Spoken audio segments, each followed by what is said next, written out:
Why did Beyonce and Jay-Z buy an $88 million home with a mortgage? They're worth $1.8 billion. Like, shouldn't they just pay with cash? Is Beyonce's natural hair care line, and I feel like a lot of people have failed to connect with why she's even Just because you've amassed a large following or audience does not mean that you have a strong personal brand. In order to have a strong personal brand that you can build ventures off of, you need a really strong connection with your audience. Because at the end of the day, your audience are your consumers. And consumers need to understand how that product or brand aligns with who you are as a person. Beyonce has tried launching ventures in the past, like Ivy Park, and unfortunately, they haven't worked. Beyonce and Jay-Z have been notorious for keeping their lives private, which at the end of the day has benefited them, and I completely understand. But don't be surprised when it's time to launch a new brand or product that people can't connect to it because they haven't been able to connect to you personally in years. What if the very thing that makes Beyonce untouchable on stage, mystery, is the same thing tripping up her moves off stage? Tonight we're pulling one clean thread through every headline the Hive debates and the critics whisper about. The rise and fade of House of Deréon, the heat perfume glow up and cool down, the 22 days nutrition reset, Ivy Park's roller coaster from Topshop to Adidas, Parkwood protégés struggling to break through, the Cowboy Carter ticket chatter, and how her new hair care brand tries to fix what past launches missed. We'll map the pattern most people overlook, track the moment momentum dies, and reveal the single switch her team keeps forgetting to flip, the one that decides whether a Beyonce venture becomes culture or turns into mist. Keep that question in your head. What's the one decision that keeps making or breaking these launches? We'll answer it at the end. Beyonce's brand is precision. Silence when the world gets noisy. Disappear, recalibrate, reappear, and the internet stops breathing. That playbook is perfect for music. Surprise multiplies demand. The less she says, the more we lean in. Albums land at midnight and feel like cultural earthquakes because no one saw the fault line. Consumer brands run on a different engine. They don't live on shock, they live on showing. Not once, not twice. Over and over. Clothing needs try-ons and fit talk. Fragrance needs rituals. Hair care needs wash day receipts. Nutrition needs grocery carts and, what I eat when I slip, honesty. In these categories, the buyer isn't swept by mystery. They're moved by proximity. They ask, how does this fit my when? That's the paradox at the heart of every Beyonce venture outside music. The silence that protects the myth can also starve the habit. On stage, distance builds awe. In the aisle, distance builds doubt. The first week can be fireworks. Then the oxygen fades if the founder doesn't stay in the frame, guiding the how after the launch. Across fashion, beauty, wellness, and artist development, there's one repeatable decision that flips outcomes from viral moment to lasting movement. It isn't price. It isn't distribution. It isn't even celebrity amplification. It's simpler, more human, and we'll test it against every case tonight. Watch how momentum rises when this switch turns on, and watch how it drains away when it's off. Keep that question in your head. What single decision keeps making or breaking these launches? We'll name it. Rewind to the mid-2000s. House of Deréon looked like destiny. Family legacy, Tina Knowles' design chops, a Bloomingdale's partnership, glossy campaigns, even a Junior's Line spin-off. On paper, it had heat. In practice, the signal got muddy. Critics said the pieces felt busy. Shoppers couldn't find a clean lane. One drop leaned street, the next leaned retro glam, and the brand's core identity never locked. US distribution thinned, attention shifted overseas, leadership changed, and the label quietly slipped away. Lesson 1. Trend stacking isn't a brand. Mass reach without a tight persona confuses the exact customer who would swear loyalty. And here's where the paradox nudges in. The music side thrives on reinvention. Eras, aesthetics, surprise pivots. But retail loyalty grows from the opposite. A recognizable silhouette, a rhythm of, this is so me, and a founder's voice that guides what to buy and how to wear it, again and again. Keep that pattern in mind. A sharp founder POV after launch could have clarified the line, how to style it, when to wear it, what it says about you.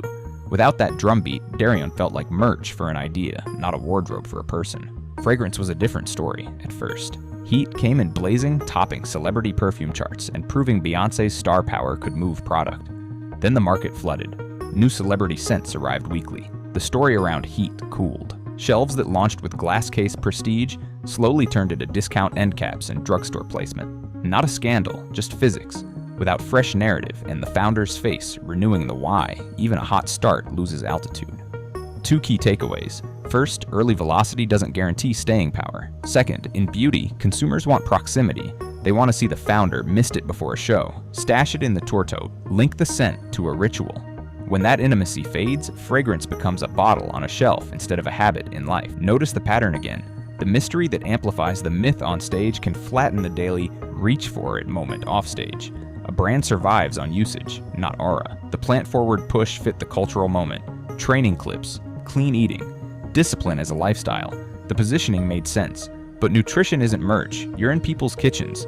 Consumers ask hard questions. Calories, macros, sustainability, price per meal. How you actually feel on day 12. Critics flagged concerns about very low calories in some plans. Fans debated cost and access. Over time, the category presence shrank from buzzy subscriptions to quieter content and product. Another arc, loud launch, then fade. And here, the paradox is louder. Wellness requires handholding. People want check-ins, grocery hauls, swaps. Here's how I cook this. Here's what I eat when I blow it. A founder's consistent human voice keeps adherence high. Silence makes the plan feel distant. Aspirational, sure, but tough to live with. Again, we're seeing that switch. It's not the idea. It's the sustained, humanized follow-through. Ivy Park has lived 3 lives. The Topshop origin story, the reclamation after controversy, and the Adidas relaunch. The first drops with Adidas felt like events. Digital lines, unboxings, pull quotes. Then the middle sets arrived and the question shifted from "can I get it?" to "where would I wear it?" The pitch leaned editorial. The customer asked for every day. Reports later said sales missed internal hopes, and the partnership ended by mutual agreement. PR code for not our best fit. Why did the buzz soften? Athleisure converts through routine. The gym selfie. School drop-off. Airport mornings. People buy what they can picture twice a week without thinking. If the founder remains a distant billboard rather than an ever-present coach, this is the set, this is the size, here's how it fits after wash 3. The line lives as a moment, not a uniform. The switch is peaking out again. The product wasn't necessarily the problem. The cadence of founder-level usage in the real world was. Let's talk 2 live threads, tour demand discourse and hair care. First, tickets. Dynamic pricing creates headlines. Spikes, drops, screenshots of last-minute deals, and timelines arguing whether the queen fell off or that's just algorithms. Tour economics are complicated. Venue sizes, secondary markets, weekday versus weekend. But from a brand lens, this chatter tells you one thing. Perceived access affects perceived value. When fans feel priced out, goodwill erodes. When fans see a path to join the moment, goodwill returns. Proximity, again. Second, sacred, her hair care entry. Here the setup finally matches the need. Hair is intimate. People want regimen and receipts. Wash day routines, scalp care, heat protection. Every other day versus weekly. Protective styles. Postpartum shedding recovery. Beyonce sits on a goldmine of authentic story here. Studio buns to tour curls to protective braids and everything between across decades of work. If any category begs for founder and frame, it's this one. And that circles us back to the curiosity we started with. If sacred becomes culture, it will be because one specific decision gets made and sustained. Not a week, not a month, but forever. Parkwood changed the power map. Beyonce steering her own career while elevating new talent. That's a flex. But fans noticed the disconnect between Halo and Heat. Some releases from protégés hit hard, others felt under-amplified. Online, the loudest chatter boiled down to this. Where's the visible, repeated cosign that floods discovery? Where's the narrative glue beyond a press release? Artist development needs noise, not tabloid noise, platform noise, lives, duets, behind-the-song stories, founders in frame. When support shows up mostly as immaculate strategy and rare, perfectly lit moments, fans struggle to convert admiration into daily streams. The protégés carry the pressure of perfection without the oxygen of constant amplification. And our pattern holds. The more the founder remains a myth, the harder it is for adjacent brands, fashion, beauty, or new artists to borrow her proximity and turn it into habit. Here it is. The one decision that keeps making or breaking these launches is the access switch.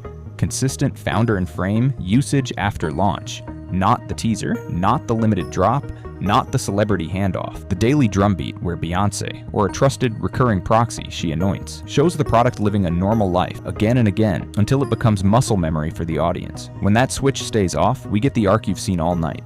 Immaculate launch, viral week, then fog. When it flips on, momentum compounds. Because in consumer categories, the conversion ladder isn't mystery to purchase, it's mystery. Proximity, trust, habit, advocacy. Here's how that switch becomes a system, not a mood. 1. The 3C loop: closeness, consistency, conversion. Closeness. The founder appears in real contexts. Home gym, tour bus, wash day, school drop-off. Consistency. The same pillars show up weekly, not glossy only, reliable. Conversion. Every appearance answers one practical question: fit, routine, price per use, care. 2. The 5-post rule. Every drop, every week for 12 weeks. 1. Why this exists, story, the origin, the pain point. 1 ritual post, how it lives in a normal day. 1 community spotlight, real user, not scripted. 1 problem-solving tip, sizing, texture, weather, storage. 1 call to action that's soft, not shouty, bundle, refill, loyalty. 3 founder proxy play. Beyonce can keep her mystique and flip the access switch by deputizing consistent faces. Tina Knowles for sacred legacy, stylists for technique, tour dancers for fitness wear. A Parkwood editor-in-chief for protégés. They show up on schedule, not ad hoc, stitching intimacy into the myth. 4. Habit hooks. Fashion. Airport set Mondays. School run fit Fridays. Beauty. Wash day Sunday. Protective style check-ins. Wellness. Tour prep pantry. Back from show refeed. Rituals turn curiosity into calendar. Calendar turns calendar into cart. 5. Price truths. Own the pricing narrative early. Why it costs what it costs. Price per wear math. Refill ecosystems. Savings for subscribers. Silence makes the internet do the explaining for you, and that rarely ends well. 6. Community as co-creator. Open briefs. Limited runs selected by fans. Which bottle wins? Polls that genuinely decide packaging. The moment the audience feels authorship, retention spikes. Flip that switch and the pattern we mapped. Glorious debut, quiet, fade, changes shape, keep it off, and even genius ideas bleed momentum after week 2. Beyonce on stage is a masterclass in myth. Every era deliberate, every silence strategic. But consumer brands answer to a different gravity. They're built in public, ritual by ritual, face by face. The ventures that slipped didn't fail for lack of vision. They starved for lack of proximity after the confetti fell. House of Deréon needed a steady POV. Heat needed living rituals. 22 Days needed check-ins. Ivy Park needed founder-level everydayness. Parkwood protégés needed visible, weekly oxygen. Sacred now stands at the crossroads with the perfect category to solve it. Hair care that begs for story, technique, and touch. So if you want to predict the next Beyonce brand chapter, don't stare at the teaser. Watch the weeks after. If the access switch flips, if the founder or her chosen proxies stay in frame, guiding, repeating, demystifying, expect a movement. If it stays off, expect another immaculate launch that fades into the fog. The crown on stage is secure. The crown in the boardroom is there for the taking, one consistent human post at a time.